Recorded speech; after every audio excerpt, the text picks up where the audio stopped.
नमस्कार व्यूअर्स, एक बार फिर से आपका स्वागत है स्मार्ट ड्राइव सॉल्यूशंस के अंदर। मेरा नाम नीतू गिल है और आज हम बात करेंगे कि एक्सटेंडेड वारंटी में और गाड़ी की इंश्योरेंस में क्या फ़र्क होता है।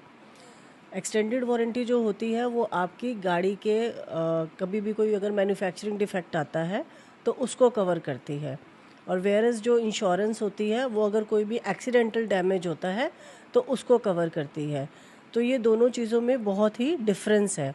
एक्सटेंडेड वारंटी के लिए अगर आप कोई भी जैसे गाड़ी लेते हैं तो आपको बताया जाता है कि आप एक्सटेंडेड वारंटी लें, बट कहीं ना कहीं एज अ कंज्यूमर हम सोचते हैं कि अरे एक्सटेंडेड वारंटी का क्या फ़ायदा है, उसको हम बाद में भी ले सकते हैं।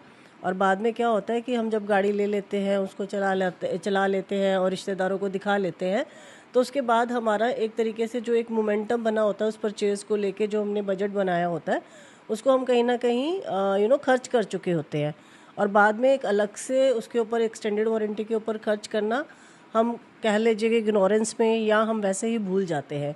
जिसके अंदर क्या होता है कि जो एक पर्टिकुलर टाइम पीरियड होता है जिसके अंदर आपको एक एक्सटेंडेड वारंटी का जो कॉस्ट है उसको जो निश्चित किया गया होता है at the time of booking, वो कुछ टाइम के लिए ही होता है। मतलब कई कंपनीज़ आपको 30 दिन का समय देती हैं, कई 60 दिन का समय देती हैं, और कुछ किलोमीटर्स की वैलिडिटी होती है।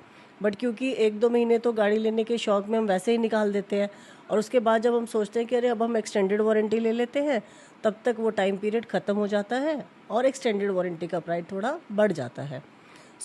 इसलिए हम आपको ये बता रहे हैं कि एक्सटेंडेड वारंटी अगर आप प्लान कर रहे हैं तो अगर आप गाड़ी के साथ में ले लें तो वो ज़्यादा बेटर रहता है, बिकॉज उस टाइम पे हमने अपनी बजटिंग उसके अकॉर्डिंगली की होती है।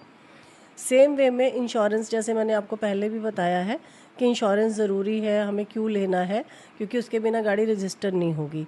अब इंश्योरेंस में और एक्सटेंडेड वारंटी, बिकॉज बहुत सारे लोग ये कंफ्यूज हो जाते हैं कि जब हमने इंश्योरेंस ले लिया तो एक्सटेंडेड वारंटी की क्या ज़रूरत है, बट ऐसा नहीं है। दोनों चीज़ें बिल्कुल ही एक दूसरे से अलग हैं। अब जो इंश्योरेंस है, जैसे मैंने अभी भी बोला है कि वो एक्सीडेंटल डैमेजेस के लिए होता है, ठीक है। कहीं पे गाड़ी अगर हम रोड पे चला रहे हैं, लग जाती है, उस केस में हमको इंश्योरेंस क्लेम करना पड़ता है। तो इंश्योरेंस क्लेम के लिए भी मैं आपको सिर्फ छोटा सा एक चीज़ बताना चाहूँगी कि अगर कभी आपका गाड़ी भगवान ना करे लगे, बट स्टिल अगर ऐसी कोई सिचुएशन आ जाती है तो सबसे पहले आपको इंश्योरेंस कंपनी को इन्फॉर्म करना होता है, क्योंकि इंटीमेशन जो होती है आपके क्लेम के लिए वो सबसे ज़्यादा इम्पॉर्टेंट होती है। तो अगर कभी भी हो तो उस टाइम पे अगर हो सके तो जो भी वीडियो या आप कोई फ़ोटोग्राफ्स ले सके, so that will be a additional help to you during your claim process. इसके बारे में हम आगे भी बात करेंगे। आज के लिए आई थिंक इतना बहुत है और इसी को आगे बढ़ाएंगे। Thank you so much.